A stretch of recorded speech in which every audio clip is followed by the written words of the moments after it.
محترم جناب حاجی رانا محمد سعید صاحب صدر سرافہ ایسوسیشن چکمرہ گڑیاوالا کی معروف تعلیمی شخصیت محترم پروفیسر آفتاب محمد صاحب دارالعرفان میزبان مجلس محترم مفتی امام بخش نقشبندی اور اس مجلس درس حدیث کے جملہ حاضرین سامعین، سب سے پہلے تو میں اللہ رب العزت کا شکر بجا لاتا ہوں جس نے آج ہمیں یہ توفیق عطا فرمائی کہ ہم کڑیاوالا اس جامع مسجد میں ایک ایسی مجلس میں حاضر ہیں جو اللہ کے حبیب کے کلام مقدس کو سمجھنے، یاد رکھنے اور اس کا پیغام دوسروں تک پہنچانے کے لیے مدد ہے۔ رب ذوالجلال ہم سب کی حاضری اپنے دربار میں قبول کرے کہ میری طلب بھی انہی کے کرم کا صدقہ ہے، یہ قدم اٹھتے نہیں اٹھائے۔ حاضرین گرامی قدر، سب سے پہلے یہ بتانا ضروری سمجھتا ہوں کہ امام الانبیاء والمرسلین حضور راحت العاشقین رحمت للعالمین شفیع المذنبین حضرت محمد مصطفیٰ علیہ تحیۃ والسلام صلی اللہ علیہ وسلم کی احادیث کو سننا، یاد رکھنا اور اسے دوسروں تک پہنچانا نبیوں کے امام کی بارگاہ میں کتنا جلیل اور عظیم سرکار کا معروف ارشاد گرامی۔ توجہ سے سنیں، سرکار نے اپنا نذر اللہ عمران سامع مقالتی فحافظہ فبلغہ کما سامع منا او کما قال رسول اللہ، کہ وہ بندہ اللہ پاک اس کو سرسبز و شاداب رکھے، اللہ اس بندے کو خوش رکھے، آباد رکھے، ہمیشہ تر و تازہ رکھے، دنیا میں بھی اور آخرت میں بھی۔ کون بندہ؟ جس بندے نے میری حدیث سنی، اس حدیث کو یاد رکھا اور پھر اس حدیث کو دوسروں تک پہنچایا۔ تو گویا حدیث پڑھنے والے، حدیث یاد رکھنے والے، حدیث دوسروں تک پہنچانے والے، ان کو نبیوں کے امام والے وہ سرسبز و شاداب ہے۔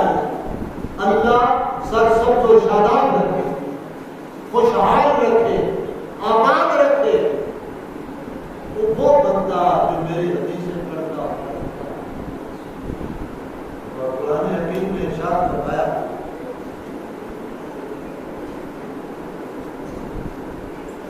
فرمایا کہ وما آتاکم الرسول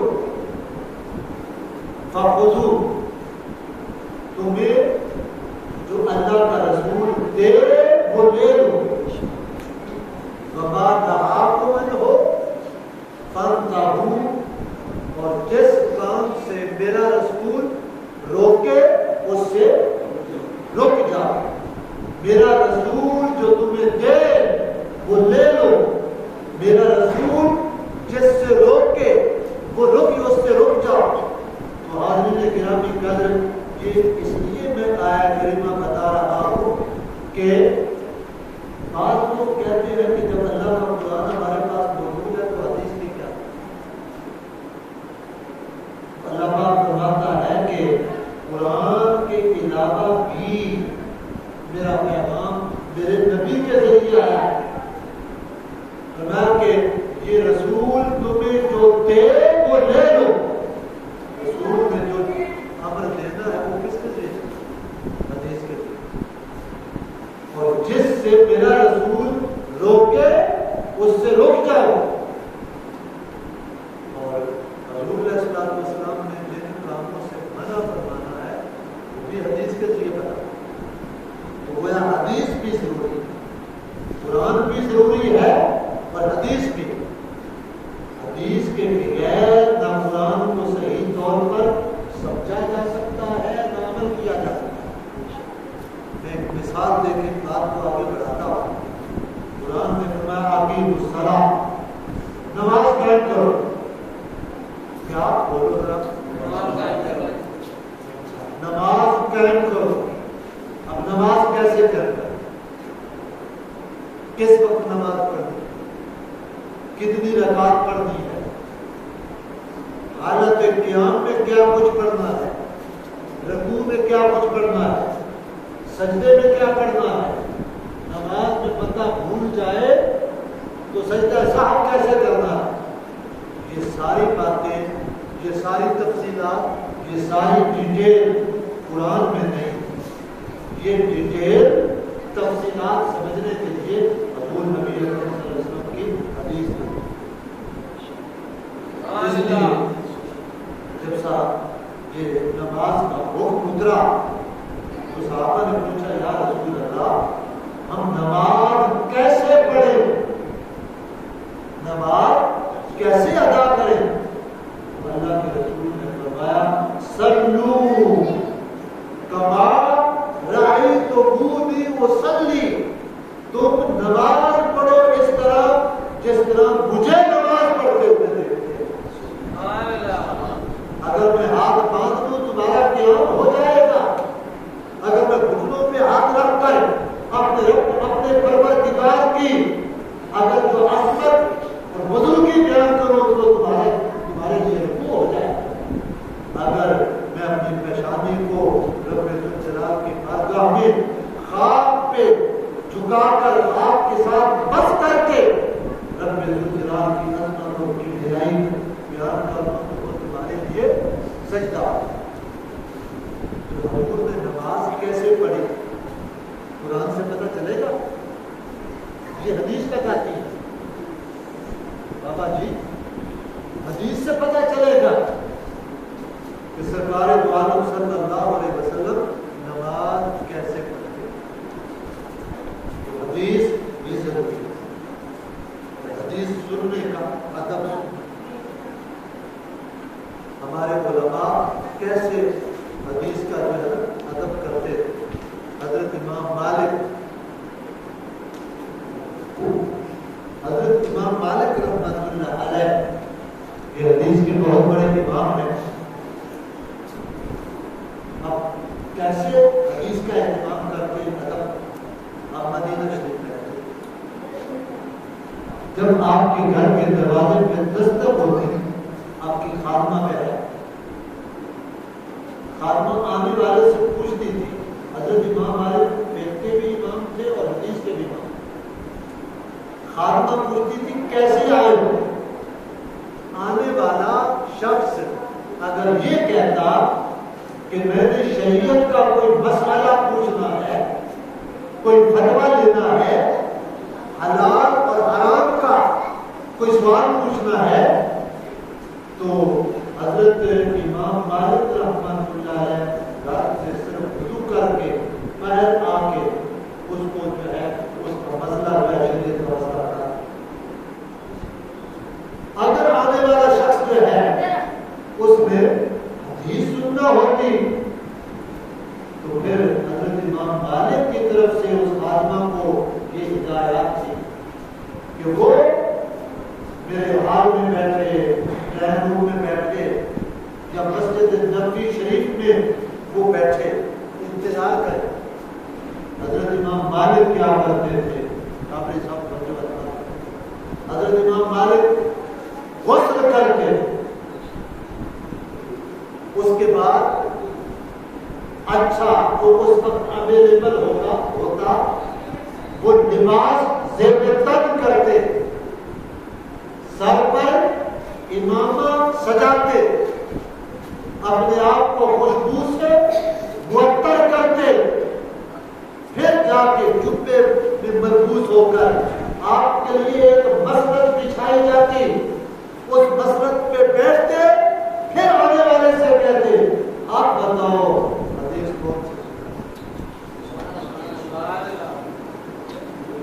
توجہ کیجیے کہ فقہ کے مسئلے کے لیے, حلال و حرام کے مسئلے کے لیے آپ اتنا اہتمام نہیں کرتے, حدیث کے لیے اہتمام کرتے ہیں.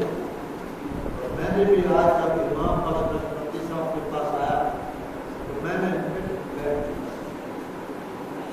نے کہا کہ میں نے کیونکہ حدیث سنا نہیں ہے, میں نے کہا میں غسل کروں گا, میں بھی اسی سنت کو ادا کروں گا.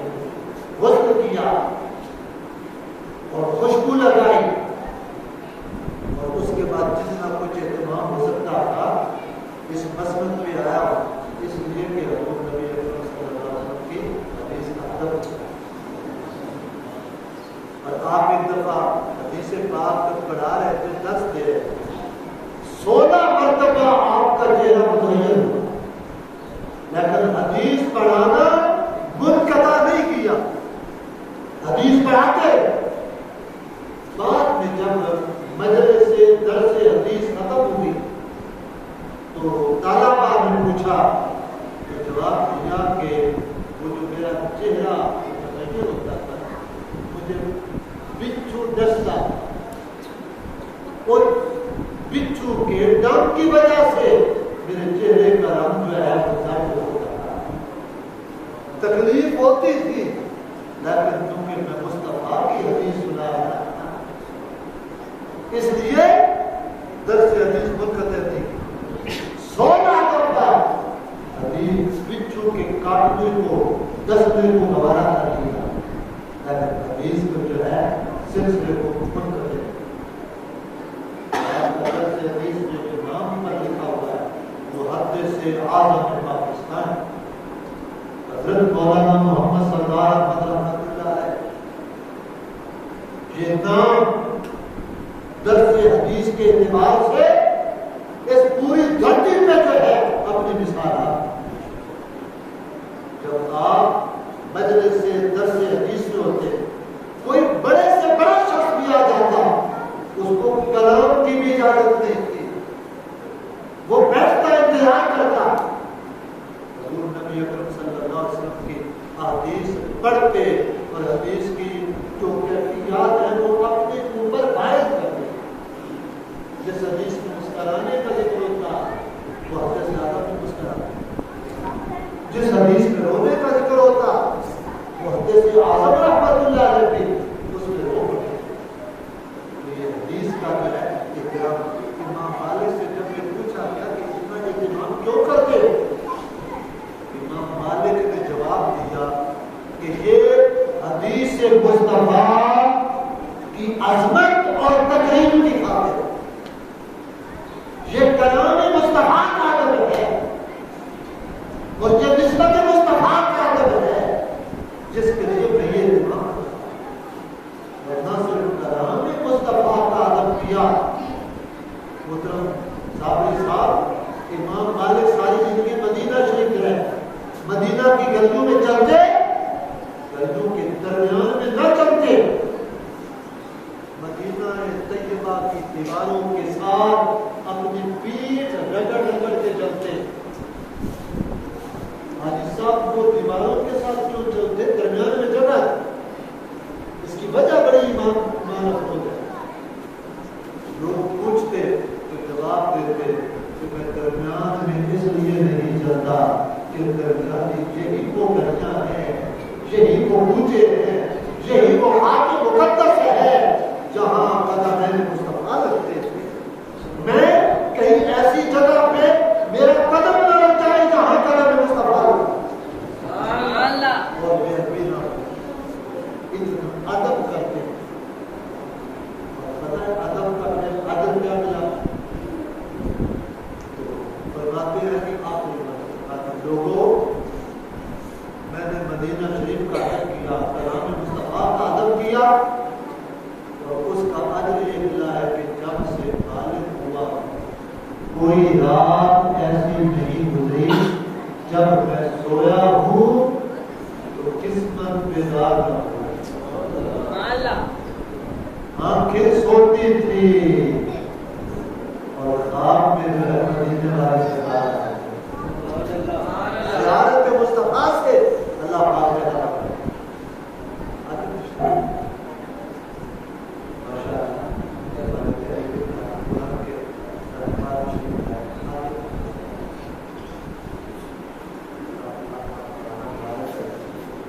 تو حضرت گرامی یہ میں نے ابتدائی گفتگو کی تاکہ آپ کو پتہ چلے کہ درس حدیث کا اہتمام کیا ہے اور کلام مصطفیٰ کا ادب کیا ہے اور کلام مصطفیٰ کی تکلیف کیا ہے. اب میں آپ کو حدیث سناتا ہوں جو آج کا عنوان آج کے حدیث پاک کو کس نام سے موسوم کیا گیا ہے؟ درس حدیث جبریل. بولو کیا ہے؟ سارے بولیں حدیث جبریل. اس حدیث کو جو میں پڑھنے لگا ہوں یہ اس حدیث کو امام بخاری نے بھی بیان کیا، اس حدیث کو امام مسلم نے بھی بیان کیا.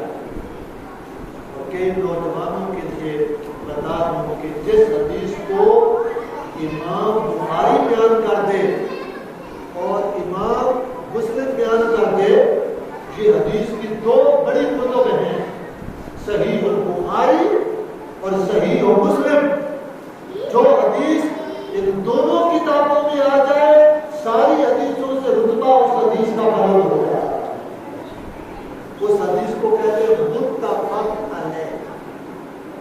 اہل علم تو جانتے ہیں، ان دوستوں کے لیے بتا رہا ہوں جو علوم الحدیث اور مصطلحات الحدیث سے اتنی آگہی اور واقفیت نہیں.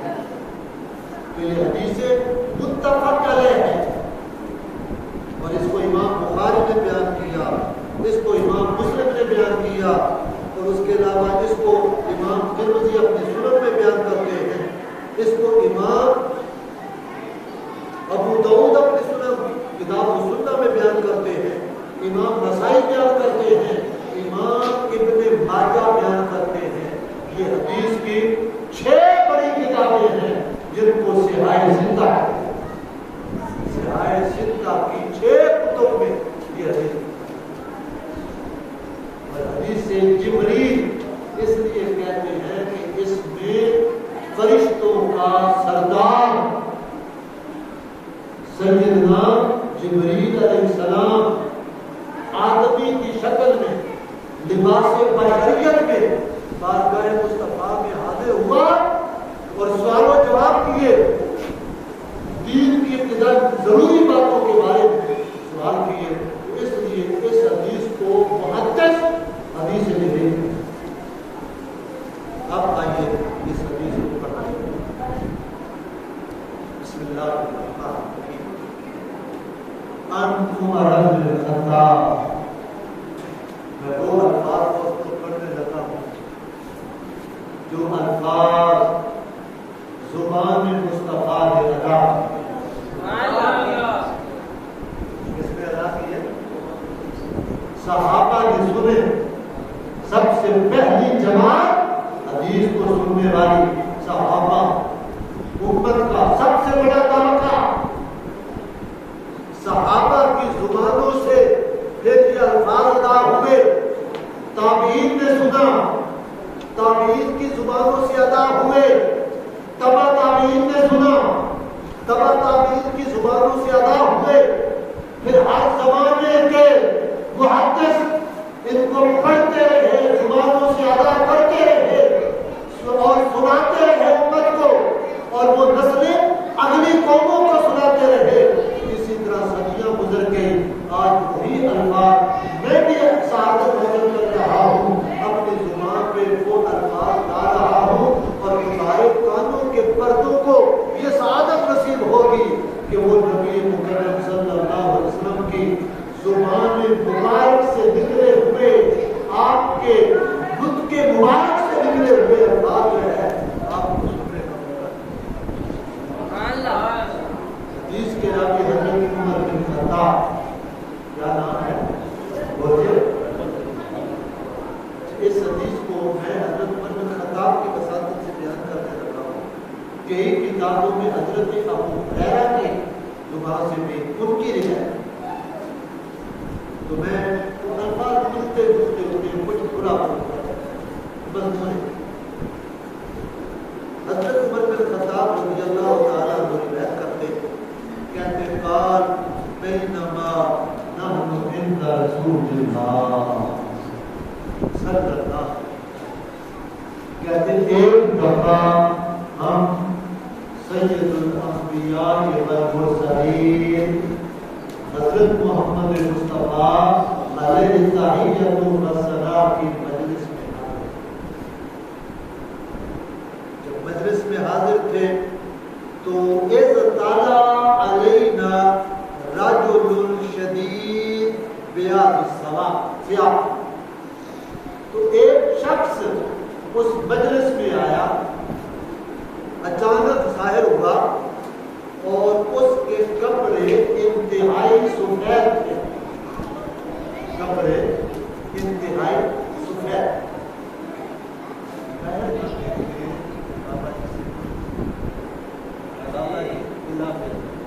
ادھر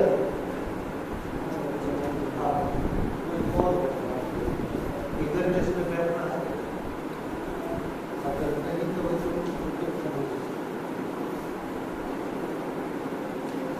حضرت عمر بن خطاب رضی اللہ تعالیٰ عنہ کہتے ہیں کہ ہم حضور علیہ السلام کی مجلس میں بیٹھے، اچانک ایک شخص ظاہر ہوا، اس شخص کے کپڑے انتہائی سفید تھے اور شدید و سواد الشعر، بال انتہائی سیاہ، اور دوسری ایک روایت میں آتا ہے کہ ان کے کپڑوں سے خوشبو کے حلے آتے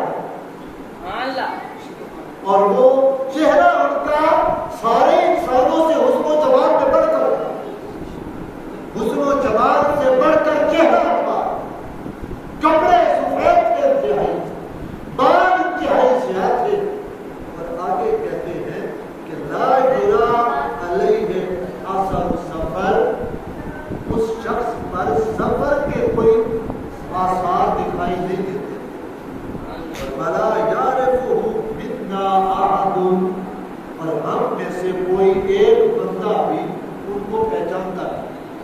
اب یہ دو جملے بڑے توجہ دینا کہ سفر کے آثار نہیں، ہم میں سے کوئی شخص اس کو پہچانتا ہے۔ مدینہ اس زمانے میں چھوٹی سی بستی تھی، بستیوں کے لوگ، پنڈوں کے لوگ ایک دوسرے کو جانتے ہیں، شہروں کے لوگ نہیں جانتے۔ یہ کریاں والا جو گاؤں ہے بجائے ایک آدمی سے دوسرے آدمی کے بارے میں پوچھو تو وہ بتا دے گا اس کا گھر بتا دے گا، ایسا ہی ہے جی بابا جی، سارے لوگ جانتے تھے۔ سب کیوں جانتے ہیں کہ بستی چھوٹی ہے؟ حضرت عمر بن خطاب کہتے ہیں کہ ہم میں سے کوئی اس کو جانتا نہیں تھا، اس کا مطلب کیا ہوگا کہ شہر مدینہ کا نہیں تھا، اگر شہر مدینہ میں رہتا ہوتا تو کبھی تو نظر آیا ہوتا، کسی کی تو کوئی جان پہچان ہوتی۔ دوسرا جملہ توجہ طلب ہے، کہتے اگر مدینے کا نہیں دور سے آیا ہے تو دور سے آیا ہے تو سفر کے اثرات میں گرد و غبار سے سفید کپڑے تو میلے ہو جاتے ہیں۔ جب جمعہ سے سفر کر کے آئے گاڑی پہ، تو اس زمانے میں گاڑیاں تھی نہیں، بند گاڑیاں ہوتی نہیں تھی، سفر کیسے ہوتے تھے؟ اونٹوں پہ ہوتے تھے، گھوڑوں پہ ہوتے تھے، پیدل ہوتے تھے، ریت اڑتی، مٹی اڑتی۔ جب دور سے سفر کر کے آ رہا ہے تو ریت مٹی کا گرد و غبار کا اڑنا لازمی ہے، اور جب گرد و غبار اڑتی ہے تو سفید کپڑے تو میلے ہو جاتے ہیں۔ سفید کپڑوں پہ تھوڑا سا داغ بھی لگ گیا تو نظر آتا ہے،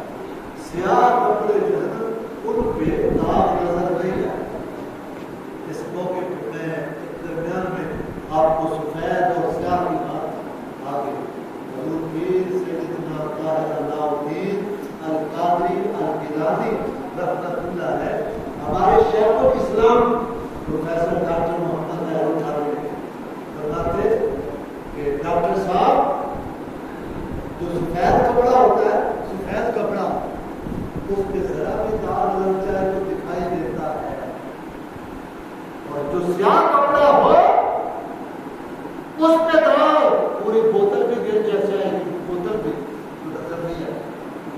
اس لیے جو لوگ دین کی دعوت اور تبلیغ کا کام کرتے ہیں ان کو جو ہے اپنے بارے میں بڑا محتاط رہنا پڑتا ہے، کہیں لوگوں کی نظر میں کوئی ایسا عمل نہ ہو جائے، کوئی ایسی بات نہ ہو جائے جس سے لوگ جو ہے وہ نشانہ بنتے ہیں۔ آپ کے پنڈ میں مسجد کا امام اور خطیب کوئی ایسی بات سارے پنڈ والے کریں، وہ جو اس میں کیا کرتے ہیں باقی جو مرضی کرتے، ایسا ہوتا ہے۔ تو دور سے آیا ہوا شخص جو ہے اس کے سفید کپڑے سفید ہیں۔ حضرت عمر بن خطاب کہتے ہیں کہ ہم اس کو جانتے نہیں اور آیا دور سے ہے تو سفر کے آثار ہیں، بس متجسس تھے۔ اب آگے دیکھیں وہ آنے والا شخص اس نے کیا کیا، کہتے حتی جالس الی النبی صلی اللہ علیہ وسلم، وہ آنے والا شخص سفید کپڑوں والا، سیاہ بالوں والا، خوبصورت چہرے والا، اور اس سے معطر جو ہے اس سے جسم سے جو ہے خوشبوئیں آ رہی تھی، وہ آپ کے سرکار کے سامنے بیٹھ گیا اور بیٹھا کیسے فسقطا رکبتہ الی رکبتہ، اپنے گھٹنوں کو سرکار کے گھٹنوں کے ساتھ ملا کے دو دانوں بیٹھا، گھٹنوں کے سامنے گھٹنے رکھ دیے، یہ ادب ہے۔ اور پھر آگے بابادا کفے علی فخذہ، اور اپنے ہاتھ اپنے ان رانوں پہ رکھ، یہ ادب ہے۔ ادب کے بغیر کوئی چیز حاصل نہیں ہو، بغیر ادب کے کچھ ملتا، با ادب با نصیب اور بے ادب بے نصیب۔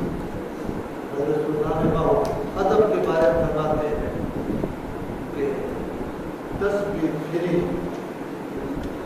دیکھنا کی رہنا ہے، تسبیح ہر تسبیح پھری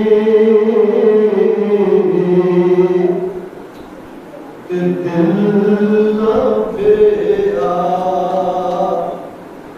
کی رہنا تسبیح ہر کے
بغیر رہبر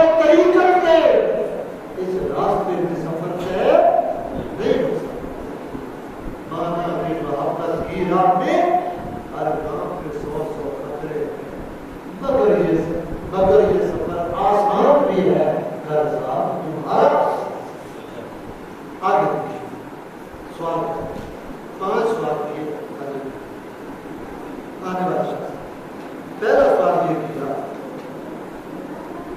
جس سے بات میں آتا ہے قال یا محمد اخبرنی عن الاسلام، یا رسول اللہ اسلام کے بارے میں خبر دیجیے، اسلام کیا ہے، اسلام کیا ہے؟ آگے سرکار نے جواب دیا فقال رسول اللہ صلی اللہ علیہ وسلم الاسلام ان تشہد ان لا الہ الا اللہ وان محمد رسول اللہ۔ اسلام یہ ہے کہ اس بات کی گواہی دو کہ اللہ کے سوا عبادت کے لائق کوئی نہیں اور محمد اللہ کے رسول۔ یہ پہلی چیز جس کو آپ کلمہ کہتے ہیں، اس کو علمی طور پہ کہتے ہیں شہادت توحید و رسالت۔ یہ ایک ہے حدیث اسلام میں داخل ہونے کا، یہ کلمہ جو ہے یہ دروازہ ہے۔ اس کے بعد فرمایا کہ پہلی چیز یہ، اس کے بعد فرمایا السلام، نماز قائم کرو، نماز کا قائم کرو۔ الصلاۃ عماد الدین، نماز دین کا ستون ہے، نماز کے بغیر دین کی عمارت قائم نہیں۔ وہ چیزیں ہوگی کتنے؟ فرمایا تیسری چیز وتؤتی الزکوٰۃ، زکوٰۃ کا ادا کرنا۔ چوتھی چیز وتصوم رمضان، ماہ رمضان کے روزے رکھنا۔ وتحج البیت ان استطاع الیہ سبیلا، کہ اگر اللہ طاقت دے، مالی استطاعت دے، قانونی استطاعت دے، کوئی رکاوٹ نہ ہو تو اللہ کے گھر کا جا کر حج کرنا، یہ بھی اسلام۔ کتنی چیزیں بتائی دوستو؟ ہاں، پہلی چیز کیا ہے؟ کلمہ بولتے جاؤ، یہ فرض ہے، یاد رکھنا۔ نمبر 2 نماز، بولو کیا؟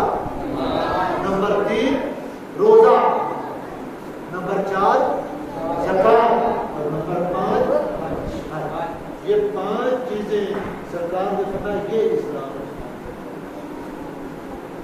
اچھا، اگلی بات بڑی ہے، ایمان افروز ہے۔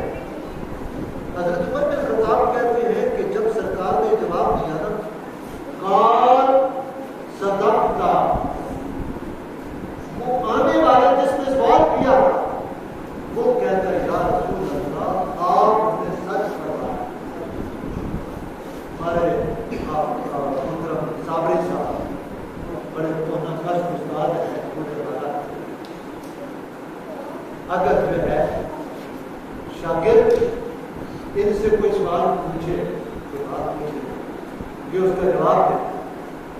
اگر شاگرد پھر وہ کہنے لگتے ہیں سر جی آپ نے دوست کہا، تو یہ کیا کرے؟ میرا امتحان ہے نا، سوال کرتے ہو، تصدیق کرتے ہو، درست ٹیچر تو کہہ سکتا ہے سوال کر کے کہ آپ نے جواب درست دیا۔ جو چھوٹا ہے، پوچھنے والا ہے، جو سائل ہے، وہ کیسے کہہ سکتا ہے کہ آپ نے جواب درست کہا، جواب درست دیا؟ خطاب کہتے ہیں ہمیں بڑا تعجب ہوا، آنے والا سوال بھی کرتا ہے اور جب سرکار جواب دیتے ہیں تو تصدیق بھی کرتا ہے۔ تعجب تو ہوتا ہے، لیکن آگے ہم پوچھ حضرت عمر بن خطاب کہتے ہیں فَأَجَبْنَا لَهُ يَسْأَلُهُ وَيُصَدِّقُهُ، ہمیں بڑا تعجب ہوا کہ آنے والا سوال بھی کرتا ہے اور سرکار کے جواب ارشاد فرمانے پر تصدیق بھی کرتا ہے۔ اگلا سوال جو آگے پھر کہتا ہے قال فأخبرنی عن الایمان، یا رسول اللہ ایمان کے بارے میں بتائیے۔